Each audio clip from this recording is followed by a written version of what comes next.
If you're a big fan of RPGs like I am, you've probably heard of a PC game called Evoland, an RPG that evolves into other RPGs as you go through the game. This concept has always fascinated me, and I've always been a little down that it was never released on handhelds.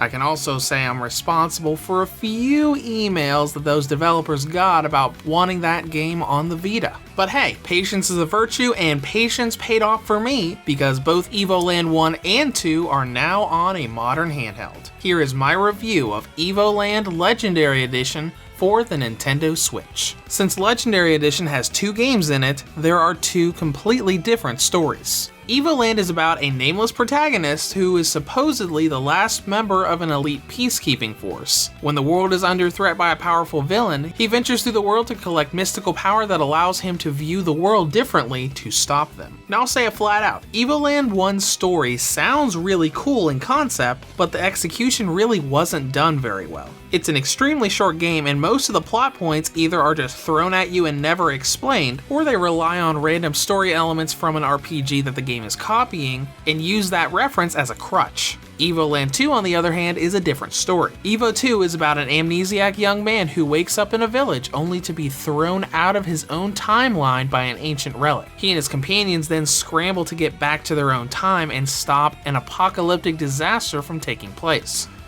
Not only is Evoland 2 a much longer game, but the narrative is done a lot better. It is much more narrative driven, whereas Evo 1 was more gameplay driven. Plus, despite the fact that there are still references to other media everywhere in the game, the story does not rely on those references to be interesting. When it comes to gameplay, Evoland Legendary Edition is an RPG. Sometimes it's a hack and slash action RPG like The Legend of Zelda, sometimes it's turn-based like Chrono Trigger and Final Fantasy. And when you start diving into minigames, it's got elements from a lot of different series like Bejeweled, Streets of Rage, and Street Fighter. So I'd just say it's an RPG with a lot of elements from a lot of different genres. Of course, this is a collection, so we've actually got 2 games, the original Evoland and Evoland 2. The main drawing point of this series is the fact that they evolve as they play. They start as really old RPGs and become newer RPGs. And that was the big novelty of Evoland 1. You started out playing a really old looking Game Boy-esque RPG, and every time you opened up a treasure chest, you unlocked a new feature, like turn-based combat, overworld music. And eventually the game would turn into other types of RPGs. From the original Game Boy to Super Nintendo to Game Boy Advance-esque RPGs, all the way to 3D graphics RPGs made in the same vein as the Secret of Mana remake for PS4 and PlayStation Vita. And in my first hour or hour and a half of playing Evoland 1, I loved this novelty.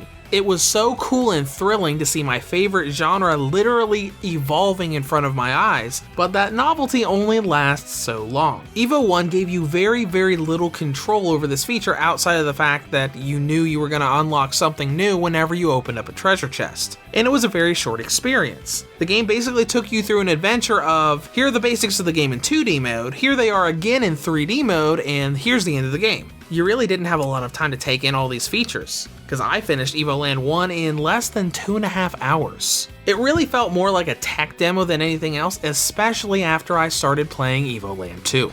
And that's where this collection really starts getting good. Evoland 2 felt like they took the formula they started in Evoland 1 and made a good game out of it.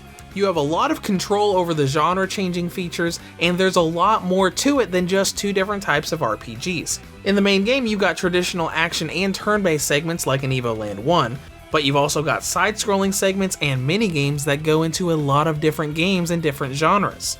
Like I said in the intro, you got a lot of minigames and segments that go even beyond just the RPG genre, where you can play classic games like Pac-Man, Snake, and Pong, and even some of the boss segments have their own versions of the Street Fighter and Streets of Rage combat systems. Evoland 2 is basically like a nod to all of gaming instead of just RPGs. And the fact that it can do all of these different things and still feel like a strong game on its own is really what makes Evoland 2 work so well. It does nods to a lot of other games, but also has some unique systems like the partner system, letting you swap between secondary party members to have different skills to clear off different obstacles depending on what dungeon you're in and what you need to do. And of course, it makes up that lost time when it comes to content and length. Evoland 1 only took me about 2.5 hours to clear, but Evoland 2 can easily last you 15 to 20 hours. Now let's dive into presentation. Graphically, the game looks a little different depending on what mode you're in. All of the different era and styles of game look really nice for what they're trying to mimic, though considering what kinds of games they are trying to mimic, there is a bit of blurriness in some of the pixel art. When it comes to performance, I have no complaints about Evoland 1, it runs pretty much perfect. With Evoland 2, I have no problems with performance in 2D mode, but when you go into 3D mode, you start to see quite a few frame drops. This is much more apparent and much more consistent in handheld mode, but there are quite a few frame drops very often even in docked mode. It's not going to break the game, but it's very noticeable and it can cause problems if you're in the action RPG mode.